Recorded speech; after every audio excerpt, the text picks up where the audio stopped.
Now when you're ready, you go in there and you just press, and it's a perfect amount of toothpaste. On this video, we're going to show you this really super cool and easy and inexpensive toothpaste dispenser.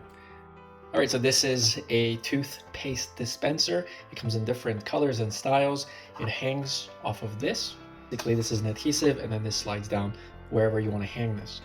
This is the toothpaste that we got. This is a bamboo charcoal toothpaste, but this will work with any size toothpaste. I recommend getting something smaller. Those grooves screw in to the top right over there. All right, so just press it in. I want to make sure that it's all the way in. All right, so here we are in our bathroom. So before we hang this, we want to go and test it. So the way you test it, you just put this in and you just press. The toothpaste comes out. All right, so grab your double adhesive. We're gonna slide this in from the bottom. Peel the adhesive. You may want to wipe the surface where you're placing this. Press this against our surface. Okay, just gonna press this. And we should be good. There we go.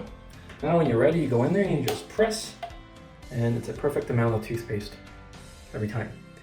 Now every time you place a toothpaste in here, just make sure you squeeze this down, otherwise it's not gonna come out. So that's the video. Thanks so much for watching. I'll see you guys in the next one.